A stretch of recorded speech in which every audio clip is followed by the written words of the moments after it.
Venezuelan President Nicolas Maduro has extended the energy emergency for another 12 months in order to recover the country's oil industry.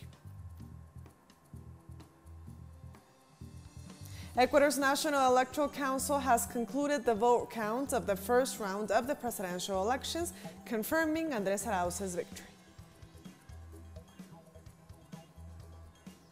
And Mali's interim Prime Minister Mokhtar Ouane has presented a government plan to pursue dialogue with jihadists and state elections.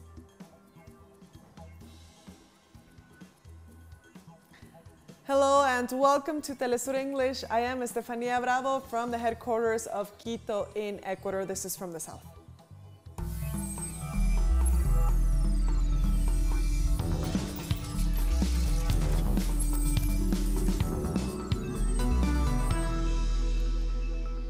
Venezuelan President Nicolas Maduro extended the energy emergency declared to recover the country's oil industry for 12 months in the face of the coercive measures imposed by the U.S. Sectoral Vice President of the Economic Area and Minister of Oil, Tarek El Aissami, presented the proposal to extend the emergency and the Ali Rodriguez Araque Presidential Commission established to recover the oil industry. President Maduro signed the decree which extended the declaration of the energy emergency of the industry for 1 year, and authorities will now proceed to take all the corresponding measures. This is the decree by which I extend the energy emergency of Venezuela's oil industry and the Ali Rodriguez Commission for another 12 months, in order to continue the efforts to extend the declaration of the energy emergency and proceed to take the corresponding, and I would say bold measures for its comprehensive recovery. The Venezuelan president stated that the country is ready to begin a new era with international oil investors, including from the U.S. In the scope of the anti-blockade law and the new beneficial contracts for the Republic and for international investors, we are moving forward in negotiations with companies from all over the world. And I want to tell investors from the United States that the doors of Venezuela are open for capital investment in the oil, gas, and petrochemical sectors to work in a win-win partnership. Venezuelan President Nicolas Maduro urged the social organizations making up the Bicentennial Congress of the Peoples to build a work agenda to complement the 2019 to 2025 Homeland Plan and the Carabobo 200 Plan. During a video conference with the teams promoting the Congress, the Venezuelan head of state detailed that there will be 3 phases undertaken before February 27th, with the installation and swearing-in and the plenary sessions of the movement. He clarified that Phase 1 corresponds to the swearing-in of the 34 registered national committees. The second phase is in progress and consists of the swearing-in of the municipal development committees. And also, he finally mentioned the activation of the national plenary meetings of the teams formed by social movements.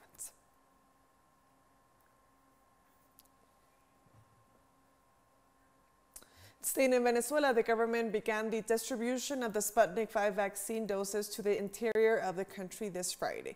Health Minister Carlos Alvarado highlighted that necessary logistics are in place to guarantee the conservation and the proper storage of the shots as they are distributed across the country. Personnel have also received training in handling and administering the vaccines in 60 hospitals throughout the country. At least 70% of the population will be immunized this year. In the first stage, the Russian vaccines will be administered to medical and health personnel, social workers, the military, police, mayors, governors, and members of the National Assembly. Mass vaccination will begin in April. 34 promoting teams have been established. Phase 2 of the swearing-in of committees and promotional and municipal teams, we are already in that phase. And Phase 3 of the national plenary meetings of the 33 teams of social movements, committees, and promotional teams, and the largest number of leaders from each of those social sectors. This Friday, a curfew began in the Brazilian state of Bahia due to the increase of coronavirus cases. This measure, promoted by the regional government, will be established in 343 out of the more than 400 municipalities. The curfew will be kept for a week. It will start from 10 p.m. local time until 5 a.m. in the morning. The Governor Ruiz said that the initiative seeks to save lives, Besides, he adds that there are more than 15,000 patients infected with coronavirus in the Brazilian state. He clarified that if the increase in the number of cases is not contained, health measures will be tightened. In total, Brazil accumulated around 10 million of infected people by COVID-19 and more than 240 million deaths.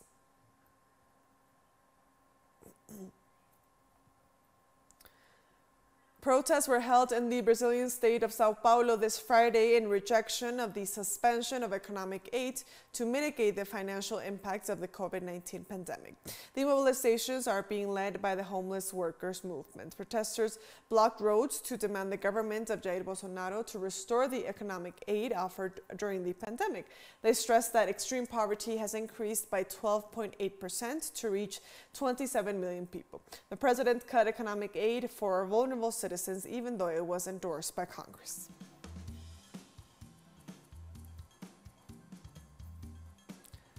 Let's take a very short break now. Join us again after this, and also don't forget to follow me on my Twitter account at @telesur for more news. Stay with us.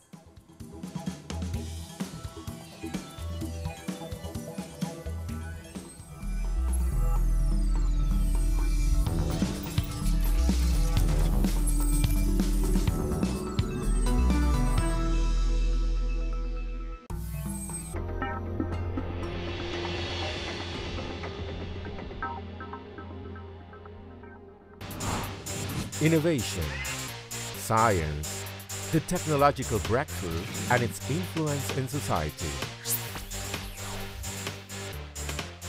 Viajeros del saber, el futuro está aquí. Atomum. Monday, only on teleSUR.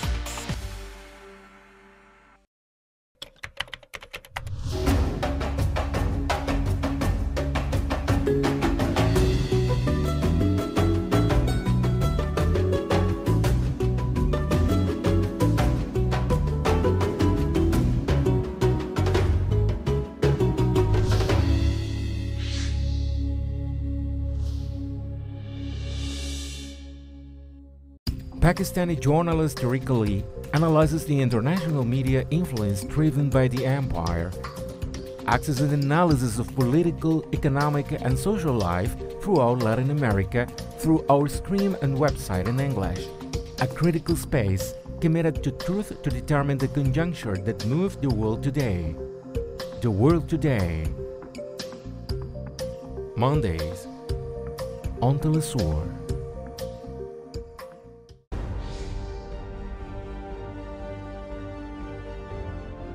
Acompañamos a los pueblos que resisten en cada una de sus luchas.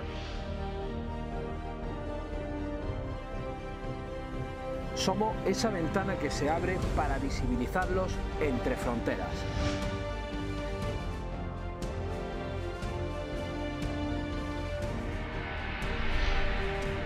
Thursdays, only on teleSUR.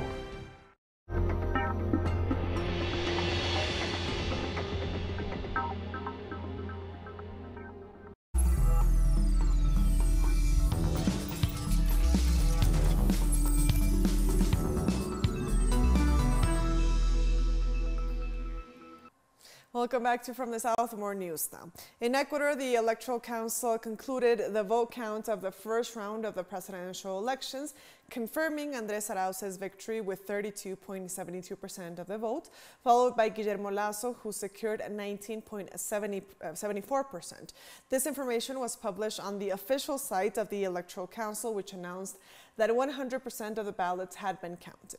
According to the official information, the candidate for the Pachakutik Indigenous Party, Yacu Perez, is out of the presidential race, which will be settled in the second round of April 11th. According to the Electoral Council, Perez obtained 19.38% of the vote. Meanwhile, some trade unions and social organizations have announced they will join the Pachakutik indigenous mobilizations advancing from the south of the country towards Quito, the capital, to demand a recount of votes cast on February 7th after Yacu Perez claimed he was the victim of electoral fraud.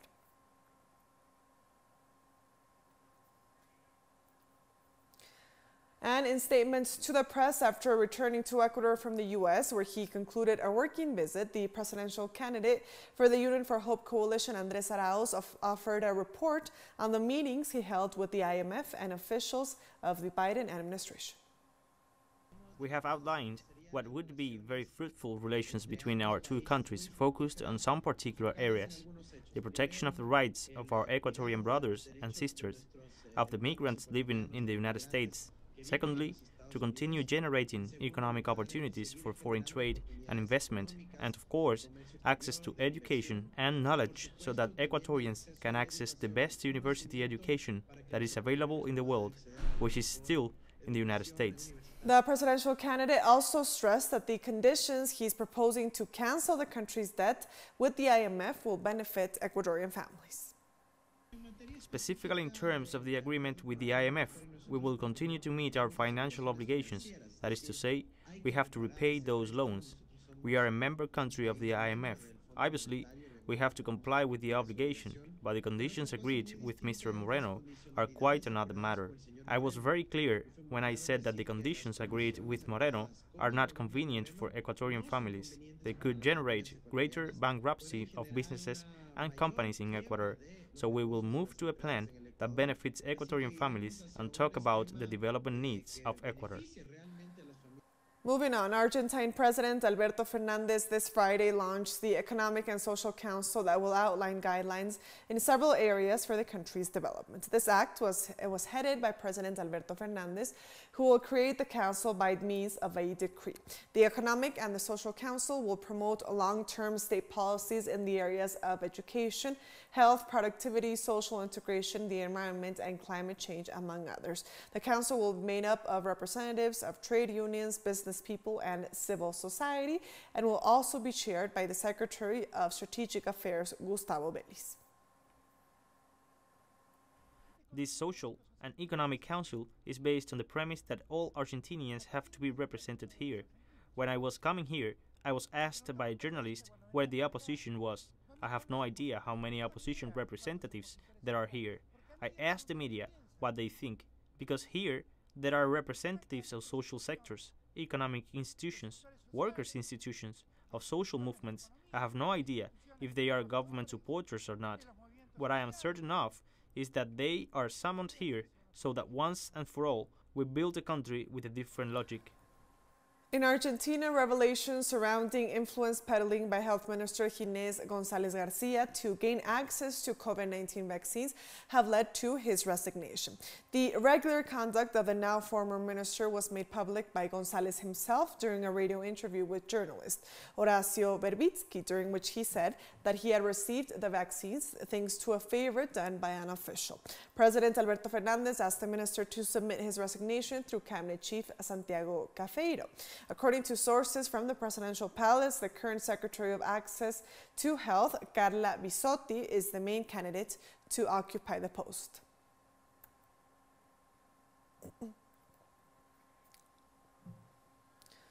Moving on, the U.S. city of Houston went without water for 24 hours due to the brutal winter storm affecting the country. The storm and the cold snap knocked supply chains offline, so store shelves were soon emptied of bottled water. The city authorities stepped in and began distributing clean water to the people. Water pressure is slowly returning for Houston residents, but the city remains under a boil water notice. City workers and volunteers got a streamlined process starting this Friday morning, helping to move hundreds of cars through the mile line to put water in their trucks. Without water and without like electricity and all that, it's just bad, man. It's just, it's just it's just bad. The water came on for a slight moment, I believe on Thursday or late Wednesday, but it only came on as a trickle. So we weren't able to get any water or anything like that. Students and other sectors continue to mobilize in Spain to condemn the imprisonment of rapper Pablo Hasél. Social organizations in at least 15 cities have called for peaceful street mobilizations to demand the release of the artist, while calling on the government to respect freedom of expression.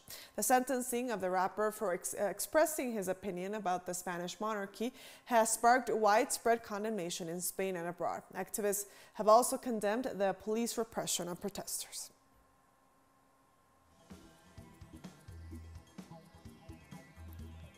We'll take a very short break now. Join us again after this.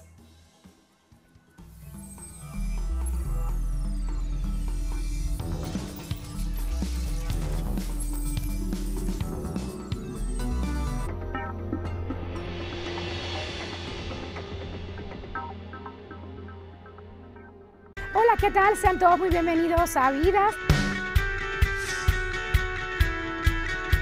Hay lugares donde el arte se unifica con el orgullo de los pueblos. Y esos lugares están llenos de colores, alegría, pasión, tradiciones, arraigo, valor y entrega. Real Life. Fridays.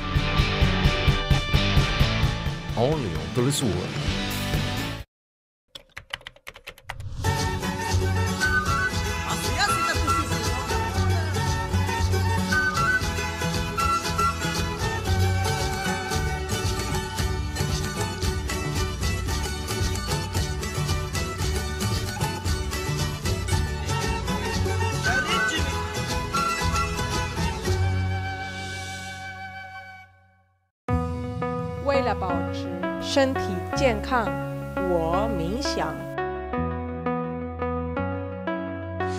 Para mantenerme saludable, yo corro. To keep myself healthy, I study. Για να διατηρηθώ υγιής, τρέφομαι σωστά. Para mantenerme saludable, yo bailo. Para mantenerme saludable, yo purifico mi espíritu a través del cuerpo. ¿Y tú? Guide your body. Tuesdays, only on teleSUR.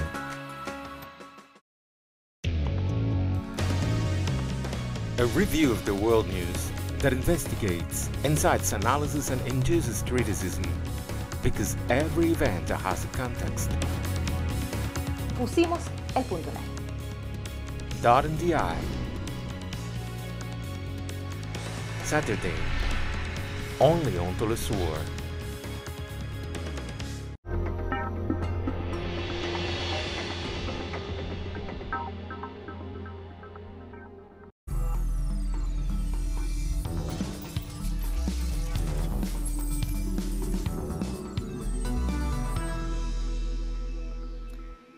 Welcome back to From the South. More news now. Mali's interim Prime Minister Mokhtar Ouane represented a government plan to pursue dialogue with jihadis and stage elections this Friday, 6 months after the military coup that ousted President Ibrahim Boubacar Keïta. Since 2017, more and more voices in Mali are calling for dialogue with our brothers who have joined radical groups. This is a demand that has been expressed many times over. The second priority on the axis concerning the adoption of a social stability pact aims at dialoguing with radical groups in Mali. The interim Prime Minister also expressed he will do everything in his power to guarantee free and fair elections before the end of his term. In addition to the elections, including those for the President of the Republic and deputies, it was decided, in accordance with Axis 6 of the transition roadmap, to adopt a new constitution by referendum. Indonesia's Mount Merapi, one of the world's most active volcanoes, erupted on Friday. The volcano, close to Indonesia's cultural capital, Yogyakarta on Java Island, had already spewed lava almost 24 times over the last 2 days and caused hundreds of minor volcanic quakes. Indonesia's geological agency said lava avalanches were observed 7 times during the morning, with the lava traveling up to 700 meters to the southwest. However, an official warning over the status of the volcano volcano remains unchanged as its second highest level. Nearby residents were told to avoid the area within a 5-kilometer radius of the crater and were warned about the lava as well as airborne volcanic material. Mount Merapi's last major eruption in 2010 killed more than 300 people and forced the evacuation of around 280,000 residents from surrounding areas. The red lava at Merapi has come back in 2021 after a very long time. That's why many people are curious, especially those who like adventurous trips. You will have to travel at night through difficult tracks and in very cold temperatures, but in the end, you will get to enjoy the view of the red lava. Local officials in Indonesia reported this Friday that 46 small whales that were stranded on a beach had died after rescue efforts succeeded in saving 3 others. On Thursday, 49 short-finned pilot whales arrived at a beach on Madura Island in northern Java. Large crowds gathered as rescue operations was launched, with volunteers using tarpaulins or just their bare hands to try to push the pod back out of the sea. East Java Governor Curfew said officials had taken samples of the carcasses for further investigation into the cause of the death. We have been trying to handle these stranded pilot whales. There were a total of 52 whales, but only 3 survived, which have been released back to the sea this morning. We are still investigating the cause of this stranded, but the probable one is that the leader of the whale's pod got lost and took wrong turn. The city of Cape is ready to play host to one of the People International Film Festival. Organizers say everything is on track and submissions are pouring in with about 2 months to go. The city of Cape Town, a picture-perfect setting for the first One People International Film Festival. The city is one of the world's premier film and tourism destinations, and these industries have greatly suffered as a result of the COVID-19 pandemic and lockdown. This film festival will bring a much-needed kickstart to the industry. The festival will be held from the 26th of April to the 2nd of May and will include important historic days such as South Africa's Freedom Day on the 27th of April and May Day on the 1st of May. With an emphasis on showcasing films that celebrate diversity and inclusion, the organizers say the festival's exquisite array of narrative, documentary, and animated films will contribute in uniting communities from across the globe. The City of Cape Town Mayor Alderman Dan Plato says they welcome the idea of such a festival.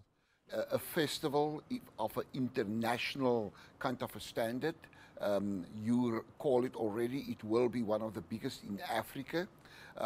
Any municipality would love to be part and parcel of something like that and to support it because it always attracts investors, it attracts film tourists to your country. It means it is feed in your country or in your city, and it means it is money that's being spent. Looking at COVID, how COVID hit our economy. Every envoy after COVID is over, the envoys, people that want to get out of their countries and visit South Africa and Cape Town, we will not say no to that. The film industry contributes around 3.5 billion rand a year to the local economy, and the city hopes that it will continue to grow during and post the COVID-19 pandemic. The festival aims to create an intimate and collaborative space for filmmakers, holding a range of events from masterclasses to red carpet premieres and plenty of co-production networking opportunities. For teleSUR News in Cape Town, I'm Stephen Taylor. And with that story, we've come to the end of this news brief. You can find these and many other stories on our website at telesurenglish.net.